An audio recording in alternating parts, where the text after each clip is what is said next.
प्रधानमंत्री नरेंद्र मोदी आज smart India hackathon 2022 के फाइनल में भाग लेने वाले छात्रों को संबोधित करेंगे। रात 8 बजे वीडियो कॉन्फ्रेंसिंग के माध्यम से वो छात्रों से रूबरू होंगे।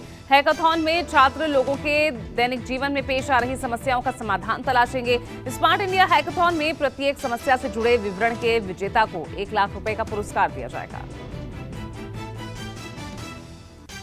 प्रधानमंत्री नरेंद्र मोदी आज राज्यों के श्रम मंत्रियों के सम्मेलन को संबोधित करेंगे। इस 2 दिवसीय सम्मेलन का आयोजन आंध्र प्रदेश के तिरुपति में किया गया है। पीएमओ ने एक बयान में कहा कि आज शाम 4:30 बजे प्रधानमंत्री वीडियो कॉन्फ्रेंसिंग के माध्यम से सम्मेलन को संबोधित करेंगे।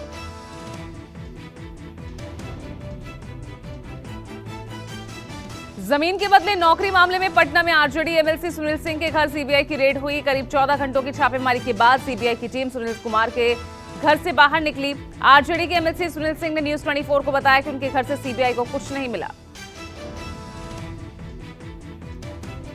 बिहार में गुंडा बैंक मामले में आयकर विभाग ने भागलपुर, सुल्तानगंज, पूर्णिया समेत कई शहरों में बुधवार को छापेमारी की। आईटी टीम ने भागलपुर के पूर्व deputy mayor Rajesh Verma, Vijay Yadav, Hariom jewellers समेत अन्य लोगों के ठिकानों पर छापेमारी की। सुल्तानगंज और छापेमारी की सूचना के बाद हड़कंप मच गया। लैंड फॉर जॉब स्कैम के मामले में सीबीआई ने कई ठिकानों पर छापेमारी की। सूत्रों के मुताबिक सीबीआई को 200 से ज्यादा सेल डीड्स मिली हैं, जिनका खुलासा सीबीआई जल्द ही कर सकती है। लालू परिवार पर आरोप है कि उन्होंने जमीन के बदले में नौकरी दी थी। एफआईआर में केवल 7 सेल डीड दर्ज की गई थी। इनमें 5 सेल डीड और 2 गिफ्टेड डीड्स थी। सीबीआई ने बुधवार को राष्ट्रीय जनता दल के सांसद फैयाज अहमद के बिहार के मधुबनी स्थित घर पर भी छापा मारा। ईडी की कार्रवाई ऐसे समय पर हुई जब राज्य में महागठबंधन की सरकार विधानसभा में विश्वास मत पेश किया है और इस दौरान लोगों ने सीआरपीएफ जवानों के ऊपर पथराव किया, जिसके बाद हवाई फायरिंग की गई। लेकिन तभी फैयाज अहमद घर से बाहर निकले और लोगों से शांति बनाए रखने की अपील की। बिहार में रोहतास के सासाराम में 2 ठिकानों पर बुधवार को ईडी ने छापेमारी की। झारखंड के पूजा सिंघल मामले का तार सासाराम से जुड़ा हुआ है। इस मामले में झारखंड में किंग पिंग कहे जाने वाले प्रेम प्रकाश और छोटू के सासाराम के बैंक कॉलोनी आवास पर ईडी की रेड हुई। साथ ही प्रेम प्रकाश के मामा रतन श्रीवास्तव के घर पर भी रेड हुई है। रतन श्रीवास्तव निबंधन कार्यालय के रिटायर्ड कर्मी हैं।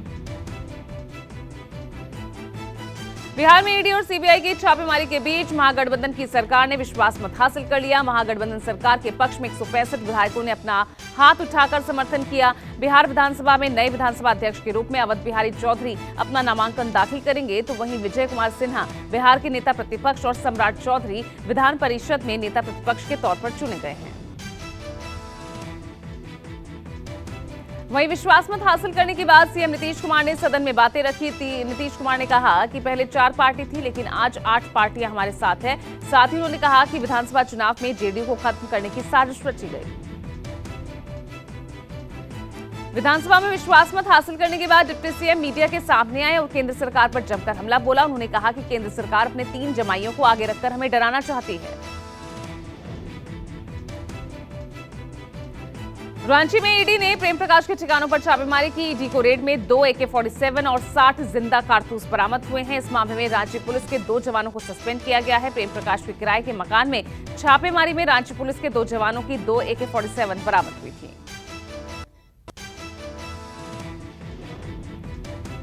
दिल्ली के मुख्यमंत्री अरविंद केजरीवाल ने आज पार्टी के सभी विधायकों की बैठक बुलाई है। ये बैठक सीएम आवास पर होगी। बुधवार को पॉलिटिकल अफेयर्स कमेटी की बैठक भी हुई।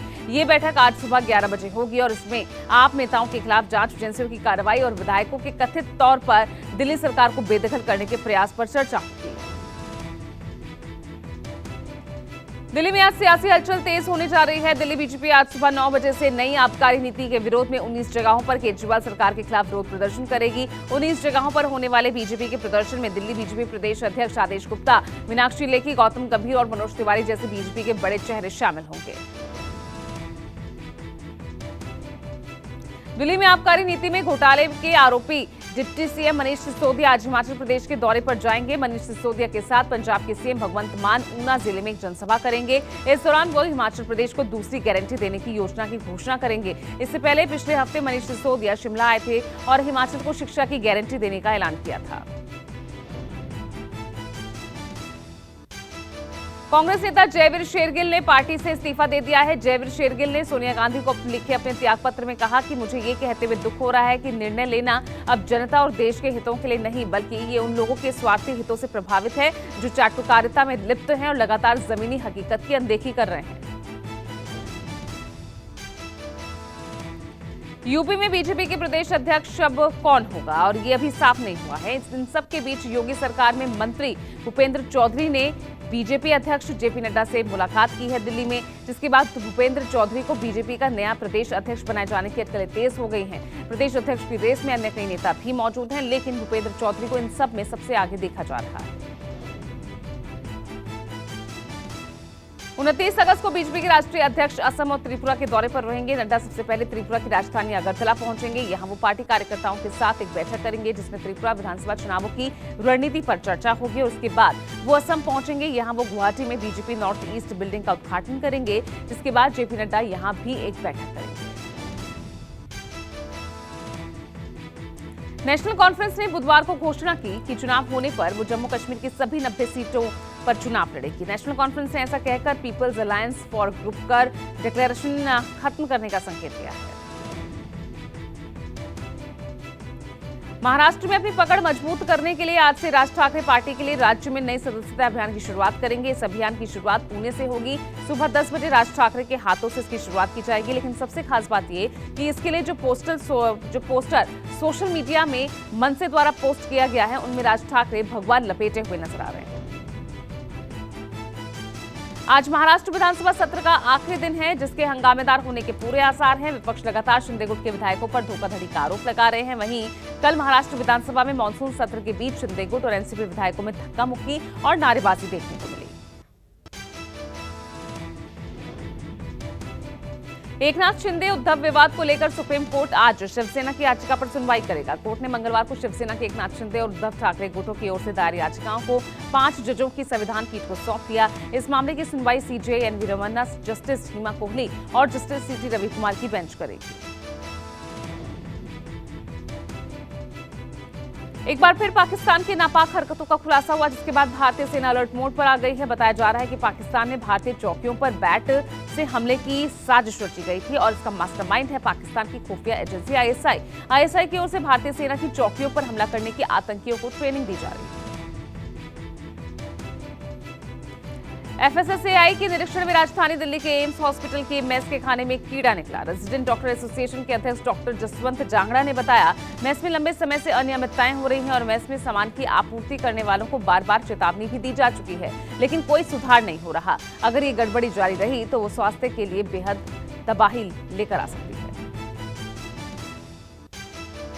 नोएडा के सेक्टर 126 में जेपी सोसाइटी में गार्ड को गालियां देने वाली महिला को लोकल अदालत में जमानत मिल गई है। दरअसल भव्या राय नाम की इस महिला को गार्ड को गालियां देने और उसका कॉलर पकड़ने के आरोप में गिरफ्तार किया गया था। पश्चिम बंगाल के हावड़ा में भीषण सड़क हादसा हुआ है, जिसमें बस और ट्रक की टक्कर में 3 लोगों की मौत हो गई। 20 लोग घायल हुए हैं। घायलों को इलाज के लिए अस्पताल में भर्ती कराया गया है। वहीं कईयों की हालत गंभीर भी है। सीएम ममता बनर्जी ने इस हादसे पर दुख जताया। उन्होंने मृतकों के परिजनों को 2-2 लाख रुपए मुआवजे का ऐलान भी किया है।